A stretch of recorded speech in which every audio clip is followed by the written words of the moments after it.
साथियों, अब हम आ गए हैं राजकुमारी चंद्रकांता के महल के पास और आपको ले चलते हैं महल के अंदर। और इस महल के अंदर के तिलस्म के बारे में आपको जानकारी देने के लिए ले चलते हैं, जिसको जानने के लिए लोग बहुत ही उत्सुक रहते हैं।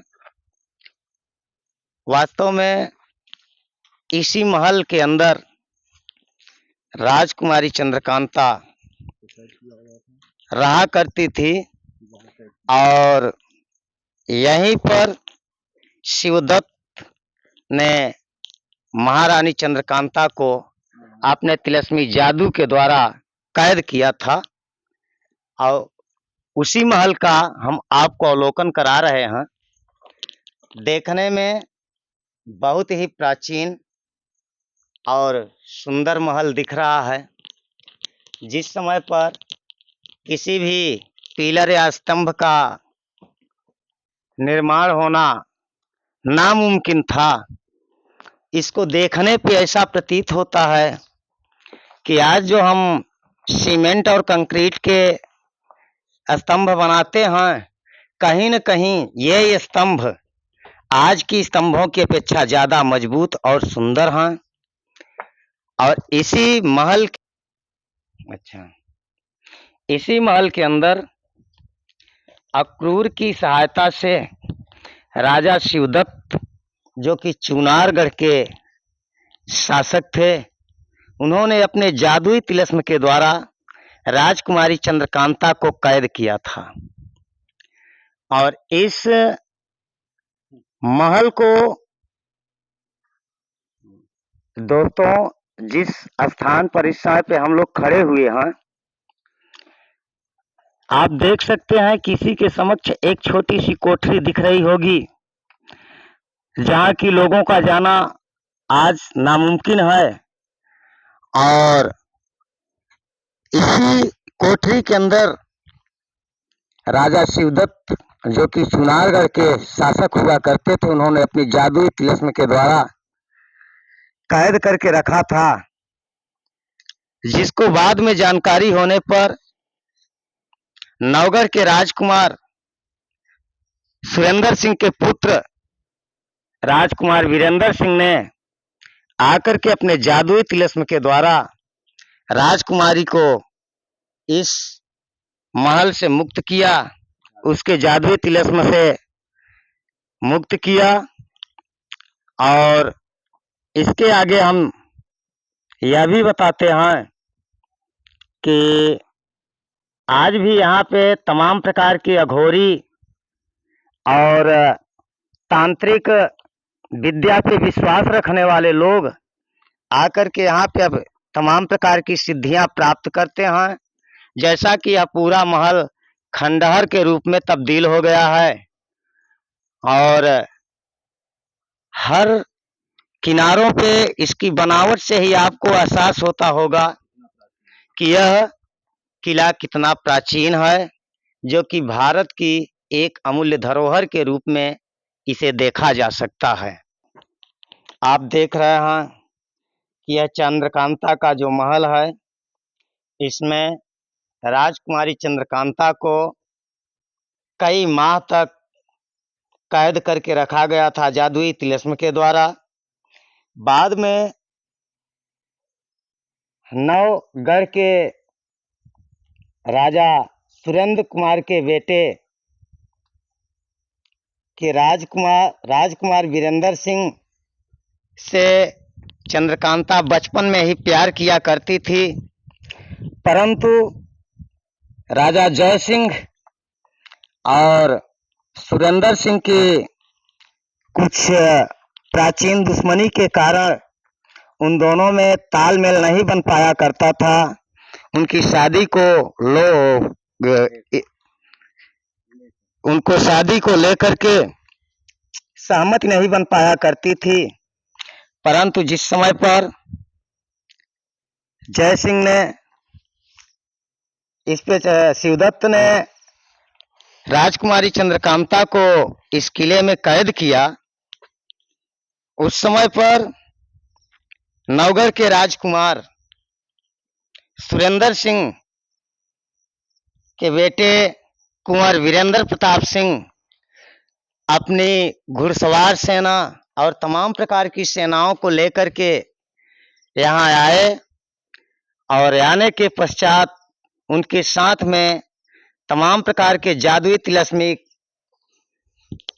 तांत्रिक भी थे।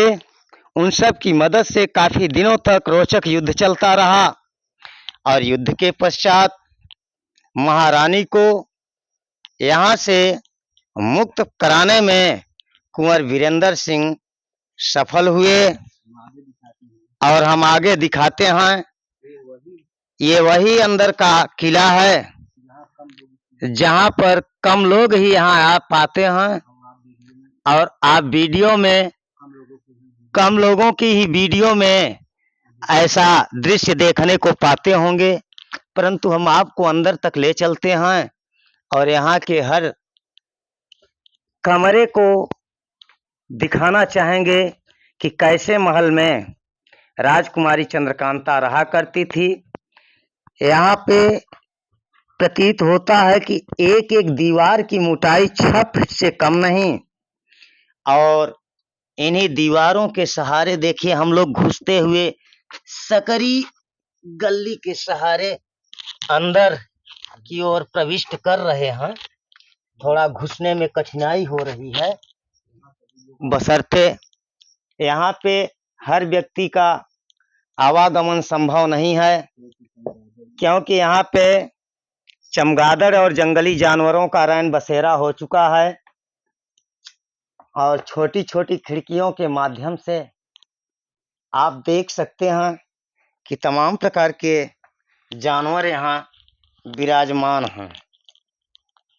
दोस्तों, इस तिलस्मी किले में आना बहुत ही सौभाग्य की बात है।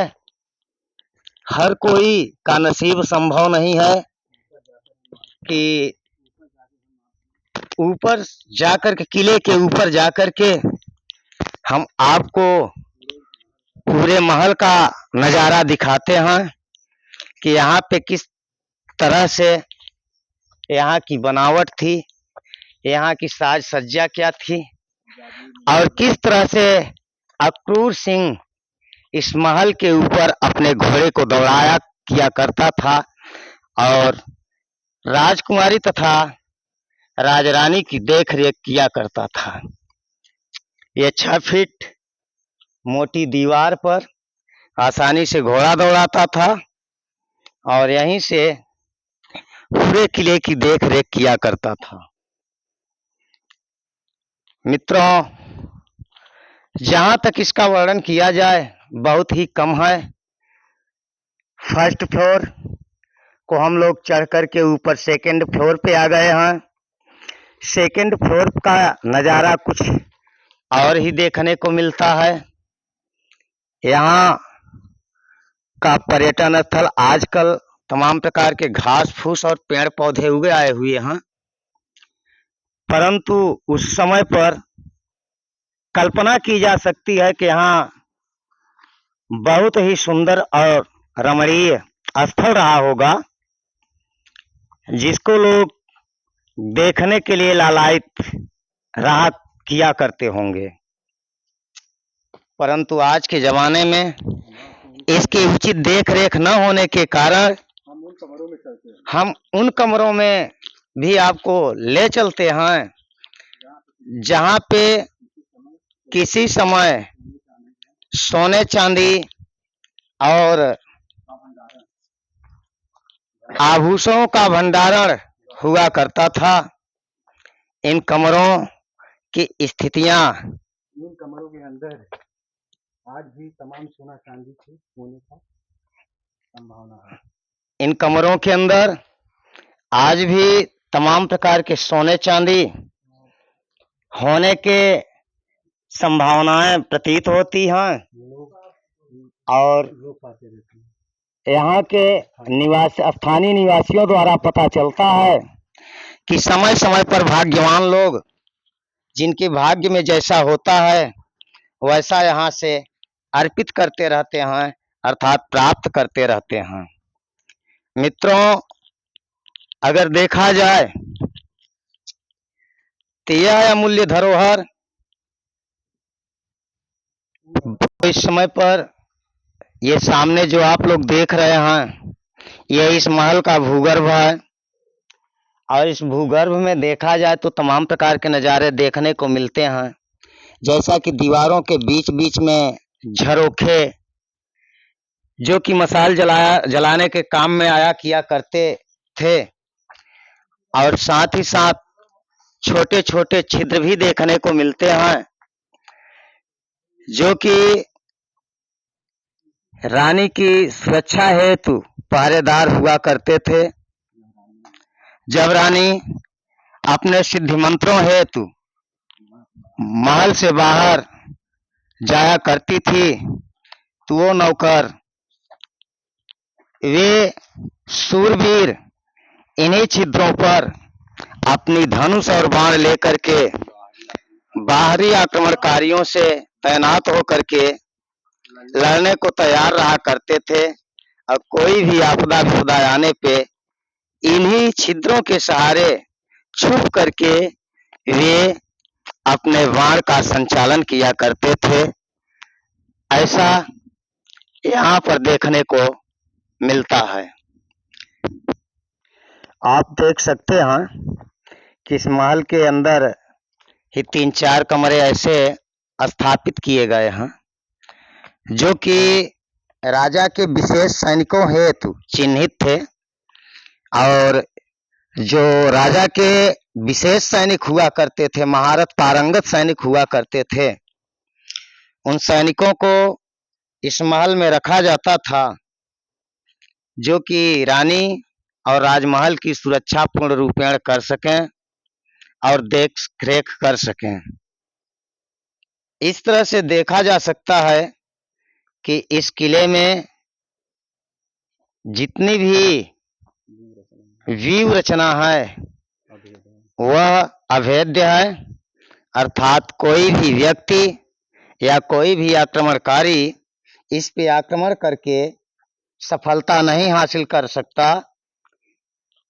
जैसा कि हमने वीडियो के प्रारंभ में ही बताया कि मुख्य द्वार से घुसते समय ही कि यहाँ पे केवल एक द्वार, और वह द्वार भी बहुत सकरा है कि अगर 2 गंधारियों को दोनों किनारों पे खड़ा कर दिया जाए तो कोई भी पतंगा नहीं मार सकता।